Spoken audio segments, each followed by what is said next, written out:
Mr Donoghue, would you like to speak on the petition, please? Thank you. Good morning, Chairman and Councillors. The petition which prompted this debate achieved over 3,500 signatures from West Sussex residents, your constituents, who are clearly very concerned about unconventional mineral extraction in the county. This debate is timely, as a year ago you adopted a motion whose wording suggests that fracking is similar to the conventional oil wells that have operated in the county for 20 years. This is not the case.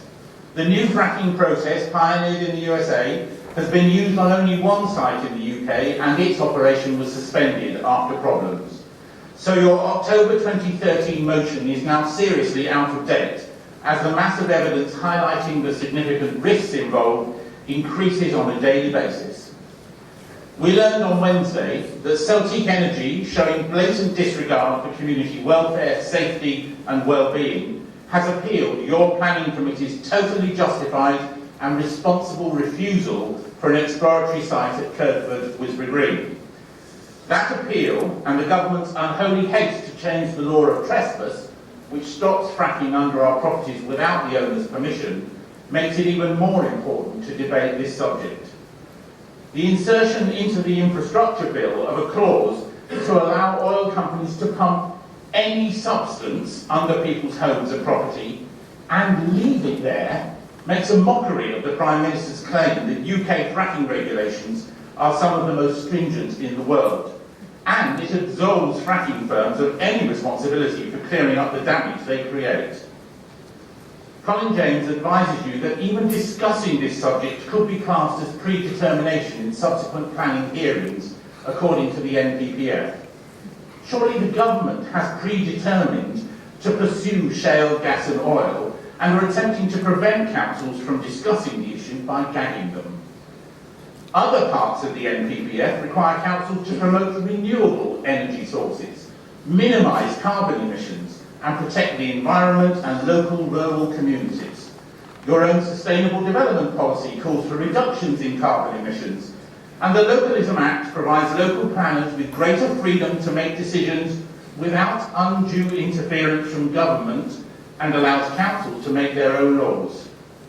Increasing numbers of councils around the country, 20 at the last count, are passing resolutions opposing fracking, and your neighbour, East Sussex, became the first county council to pass such a resolution. So much for predetermination. This groundswell of concern grows daily. Nick Herbert has come out strongly against the appeal and welcomed the government's clarification of the policy in areas like West Sussex. Andrew Tyree also expressed deep concerns. The Energy Minister, Matthew Hancock, was asked to name a community that welcomed fracking. His silence was deafening. The government is misguided in its pursuit of fracking and continually promotes inaccuracies about the benefits, and is totally complacent about the regulatory safeguards in place. The oil companies cannot be trusted. Celtic has already contravened your planning conditions at Billingshurst by working on a Sunday. Quadrilla repeatedly exceeded noise levels at Borkham. Taking action once damage has occurred is no protection. West Sussex is in the forefront of this experimental process of mineral extraction and has unique characteristics and issues, such as water. We're a water-stressed area subject to frequent shortages and bans. Traffic. Thousands of HGV movements along totally unsuitable roads and through rural communities. Pollution. Through leakage from wells, contamination of aquifers, removal of radioactive wastes, spillages. Geology. Sussex is heavily faulted, which makes fracking unsuitable and amplifies the risks of pollution. And landscape. Sussex is a beautiful county with AONBs, a national park, protected wildlife, dark skies, numerous communities in rural locations. Our communities and environment will be at real risk if fracking is permitted anywhere in the county. You are well aware of your duty as our elected representatives to protect and enhance the environment. So we are calling for you as the guardians of our beautiful county to place a moratorium for 5 years on unconventional mineral extraction in West Sussex until you, and we can be certain that the risks of the environment and our communities are eliminated. Thank you for listening. Thank you, ladies and gentlemen. Dr. Walsh, please. Madam Chairman, thank you very much, and thank you to the petitioners. I have serious concerns about fracking and about its safety and its impact upon the environment and residents, but I do not believe this is the way to deal with it. The petitioner spoke about a moratorium for 5 years, yet the wording says calls upon West Sussex County Council to declare West Sussex a frack-free zone. Those are two quite utterly different propositions, and I couldn't vote for either. Because, and I support the Cabinet member in this, we have a duty in law, and we cannot get round that, to examine every planning application separately on its merits. And you cannot have a blanket prohibition on anything. Chairman, the way to deal with any proposal for fracking, as was dealt with the Wisborough-Kirkwood one, is to look at the individual application and to look in depth and seriously at the environmental concerns, in terms of traffic, in terms of water pollution, noise, light and other possible detrimental effects on local communities and the wider environment, and to balance those against the benefits that may or may not flow from any such exploration. To attempt to apply a blanket ban would be contrary and have as much significance, if I may say, as declaring Crawley a nuclear-free zone was a few years back. It meant nothing, it did nothing, and it achieved nothing. And it would have the same effect doing this. So, Chairman, I disagree with the Cabinet member on one item. I think that declining to support this and voting against it does not tie our hands. It just says we will not declare it a frack-free zone.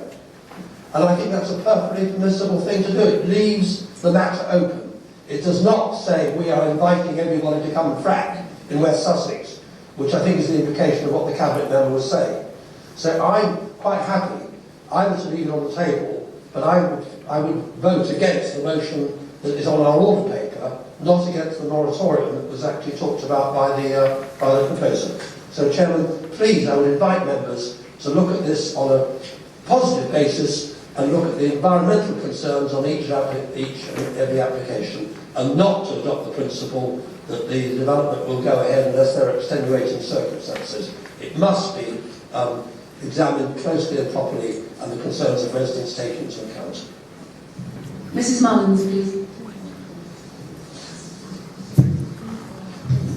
I would like to thank the petitioners for bringing this issue before the County Council again. Mature debate is desperately needed on the subject of fracking. The leader of the Conservative group recently approached her government and asked them to begin an information campaign for the general public. The government felt that that job was better left to local councils. Local councils do not have the resources, the knowledge or the expertise to carry out such an important task, nor the access needed to the national media to ensure that the general public are educated as to all the facts, figures, benefits and dangers of fracking from both sides. There has never been an open, fair, informed or honest debate with the public on climate change, energy needs, shortages, resources and the challenges faced both at home and globally, now or for the future. Instead, we tinker endlessly with what we do have and seem to change our mind as to the way forward as often as the weather. A bit of nuclear power here, owned by the French, some gas there, owned by Russia or possibly Norway, close down the coal mines, reopen some of the coal mines, wind turbines, onshore, offshore, unaffordable and unsustainable insulation and energy-saving solutions, the list is endless. Investment in clean energy has already fallen to a 7-year low on this government's watch. Land drilling sites are invariably big, noisy and smelly. You have to clear a couple of football pitches of land, flatten it and cover it in concrete, involving multiple HGV movements. If these sites start popping up every couple of kilometres, the beautiful landscape of West Sussex cannot escape being scarred.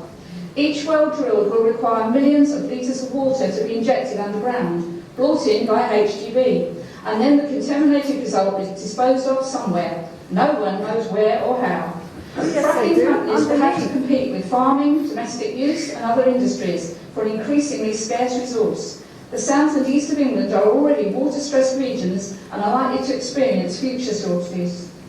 There are a lot of figures being bandied about as to the amount of local jobs and the benefits of local economies be created by fracking. Will companies such as Cordrilla and Centrica be willing to employ local workers? Or will they import rigs with their own specialised crews from abroad for the relatively short timescales that they will be needed on site? Once a well is drilled and operative, the workforce required will be very small, as the wells will be largely automated. Experts agree it's highly unlikely that frack gas will lead to lower domestic energy bills. We need to listen to the scientists and stop muddying the waters with biased information from self-interested, self-serving big businesses such as the oil companies. Concentrating resources on extracting fossil fuels from underground threatens to undermine our legal commitment to avoiding dangerous levels of climate change. We cannot rely on industry to act in public interest, even when their practices are going to pollute the whole planet.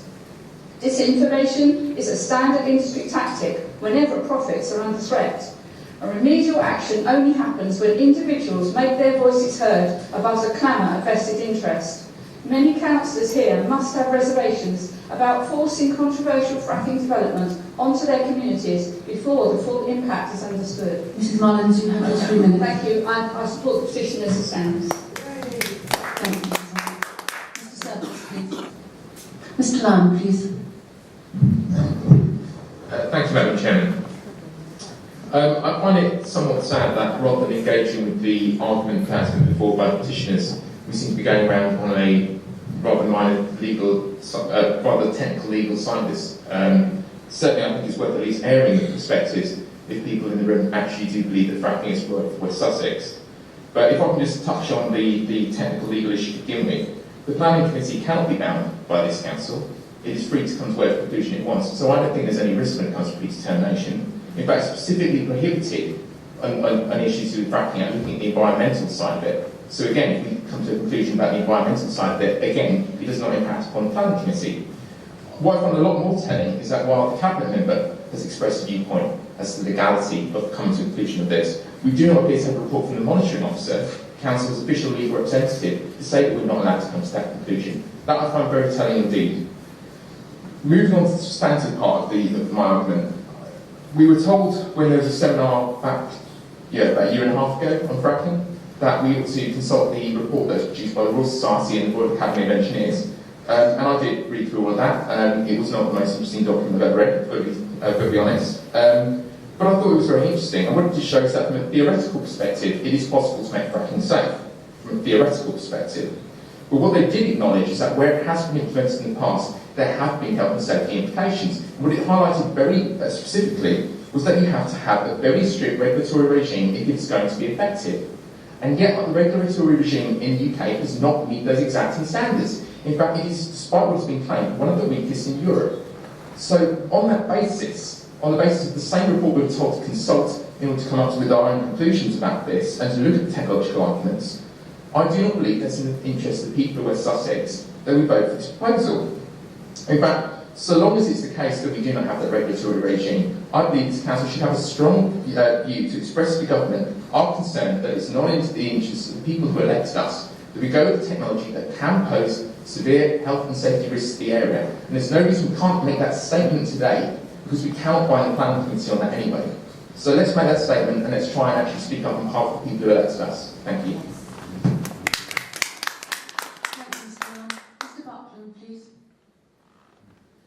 Thank you, Madam Chairman.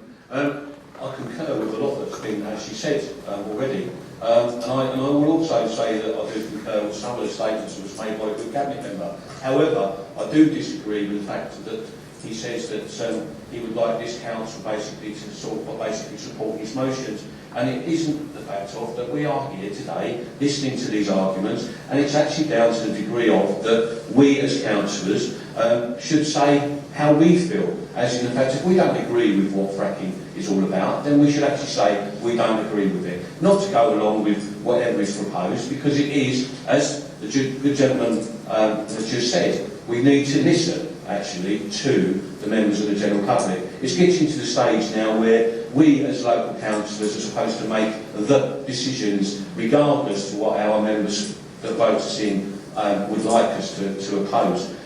So I actually think we do need to start to listen to the petitioners and to other people within West Sussex. They put us here. Regardless to anything else, it is actually down to the leader. If this council wants to and does choose to, we could actually put pressure on our leader to actually take it to the government and say West Sussex does not want fracking here, and it's down to this council, if so, to actually force that situation and push it. We are a voice for the general public, and the general public are actually asking us to say something about it. Thank you, Madam Chair. Mr. Jones, please. Thank you, Madam Chairman. I want to speak in support of the petitioners. The coalition government really is rushing into widespread fracking without considering all the implications. Nearly every year we have hosepipe bans and experience of droughts. Fracking uses 7 million gallons of water to flush each shale well, which will only exacerbate this problem. Instead of fracking, anaerobic digestion plants could provide a cheaper, greener solution to our energy security problems. Unlike shale gas wells, they do not have to be re-drilled or reinvested every 7 years, and they produce energy from a renewable resource. Ministers have said that shale gas and oil will mean cheaper energy bills for us all, but sadly this will not be the case.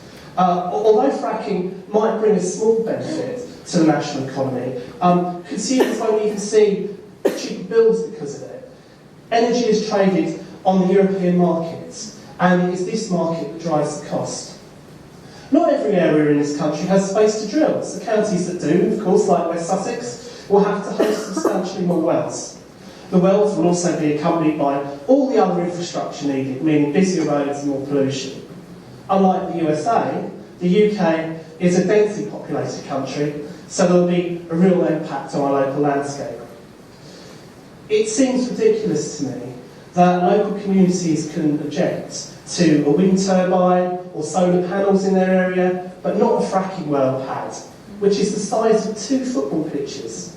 We ought to think about the other alternatives before we commit to a fracking future for West Sussex. What we also know from the US is that individually, shale gas wells do not produce much gas compared to a North Sea gas well, nor do they produce gas over a very long period either. They deplete on a steep curve after the initial fracking has taken place. We're looking at a productive life of about 7 or 8 years in length, effectively. What ought to be emphasised in concluding all this is that not all these wells will be drilled at once, which is sort of good news, except that shale gas in production would need to have, in order to maintain the supply, fairly continuous re-drilling with all the trucks, water, chemicals, hydrochloric acid and so on in areas where there are reasonably exploitable reserves. Whether we conclude that it's worth it for what we might get out of the grounds, or whether we decide that there are alternative lower carbon ways of proceeding, it does not strike me, Madam Chairman, that the residents of West Sussex emerge from this as winners if this should go ahead. For that reason, I'll be supporting the petitioners for all the reasons they outline. And the bottom line is, if it's wrong, it's wrong. If East Sussex can state its opposition and moratorium, so can we. So I say to the councillors here present, don't hide behind the process. They're your residents, listen to them. I wasn't going to speak. I think the debate about fracking, and I would thank the petitioner too, is something that we are all interested in, and I must admit, I actually really want to hear as many views as possible, not just as a county councillor, but as a resident. This is a really, really big issue. But I don't believe, as was said at the beginning, that that is what we're actually debating today. We're debating what our position is as a county council. I am absolutely, regardless of whether you think it's just a legal point, I do not want to put this council in a position that the decisions can be taken away from us and given to some inspector because we have put ourselves in a position where they think we've predetermined, and that really worries me. And I think that it's so important that we keep this. And then bearing in mind that we don't cover the whole of West Sussex on this issue anymore. The National Park takes up a large percentage of West Sussex, and they were making a decision about that part of West Sussex. So this isn't totally down to us. But I think it's a really important issue. There's some really important things that we need to consider, and the planning committee needs to consider. But I want to make sure that those decisions stay with our planning committee, and we don't put ourselves in a position where we can be challenged and that is taken away from us. Thank you, Mrs. Arkin. We've listened with keen interest to the debate, and Interestingly, many of the misleading statements that are promoted by the government have been repeated here today. I'm grateful to those councillors that have pointed that out and have pointed out the contra-argument. The idea that you can't have this debate just because you could end up being charged with predetermination and therefore your planning decisions will be challenged. Your planning decision has been challenged. It's going to happen anyway. East Sussex, as the gentleman just said, has passed a no fracking motion. Are they being held? Are they being held? I don't believe so, but are they? There's 20 councils here that have passed motions, anti-fracking motions. Are they all breaking the law? No, they're representing the interests of their constituents. Dr. Walsh, the petition wording was phrased to attract signatures. It has to be a very punchy statement to get people to say, yes, I agree with that. I understand that making Sussex a frack-free zone is a very big subject. As a consequence, we recognise that a more considered motion would make sense. Your current October 2013 motion is clearly out of date, and I believe the least that you should be doing is looking at updating that motion to represent the evidence that has come forward since you passed that motion and the matters that we discussed here today. I've done the work for you. I've actually drafted an amendment to your October 2013. I've also drafted two other motions, one on this council calling on the government to issue a moratorium on fracking until we know what the dangers are, and one for you to declare a fracking. I'm happy to table that and pass it to the chairman for you to consider, either now or at your next meeting. I'm not going to go through all the individual points. There are costs, of course, that you need to consider in terms of monitoring and managing the sites where fracking is approved.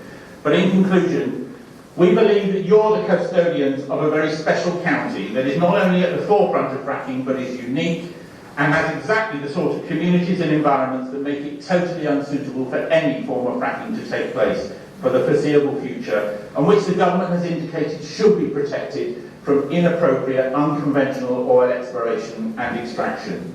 We reiterate that your first responsibility as councillors is to protect and enhance the environment entrusted to you on our behalf. The government is pushing ahead with fracking because it mistakenly believes it's the answer to the country's energy problems, but they're being short-sighted and reckless and need to hear the concerns of voters represented by you. They mislead the British people by repeating so-called benefits of fracking that have been proved to be false, and by suppressing any information that suggests the dangers are real and significant, such as the recent you've had your 3 minutes. unit. Literally, just a few seconds. This report is so heavily redacted, including one whole section and 16 out of 19 of its concluding paragraphs. That suggests that the evidence of that report clearly is that communities will be damaged. Imposing a moratorium will give West Sussex the opportunity to assess the growing evidence and to ensure any future mineral exploration extraction is done in such a way to be effective, safe and sympathetic to the intrinsic nature of our county. Thank you. Point of order, Chairman, please. I thought I might have to. Point of order, Chairman, sorry.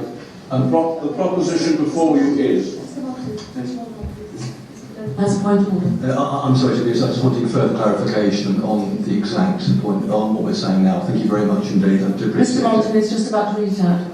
Thank you. So the proposition before you is that the County Council, whilst recognising the public concern over the subject of fracking and the significance of any planning application for our community and our environment, prefers not to adopt a position on the subject which could be seen as constraining the proper exercise of the functions of the Council's planning committee.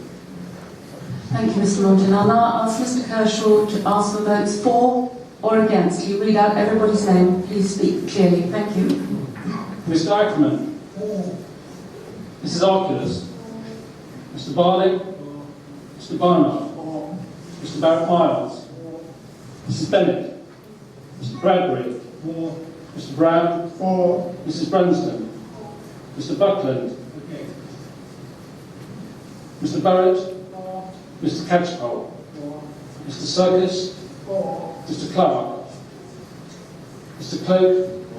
Mr Crowe, Dr Dennis, Mrs Dumpton, Mrs Evans, Mr Evans, Mrs Field, Mr Glennon, Mrs Goldsmith,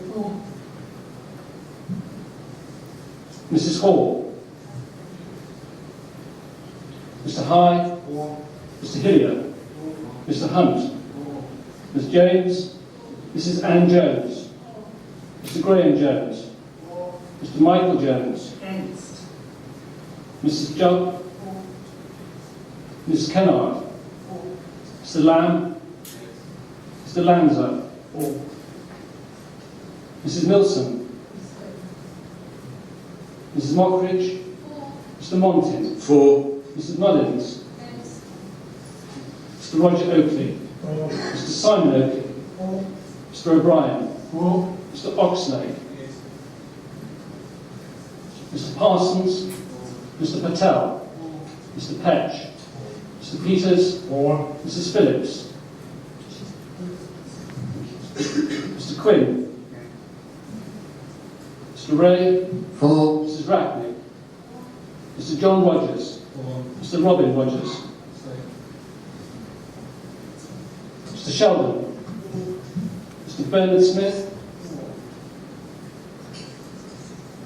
Mr Sutcliffe, Mr Turner, Mrs Urquhart, Mr Waite, Dr Walsh, Mr Watson, Mr Murachi.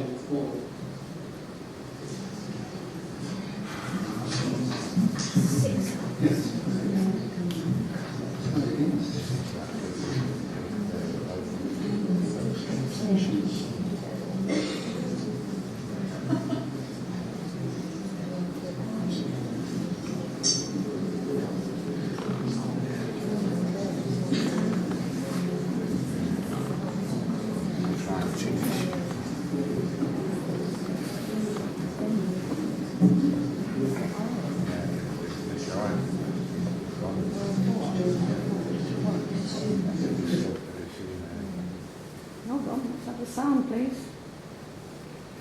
We've lost the sound. Ladies and gentlemen, I have the result of that vote.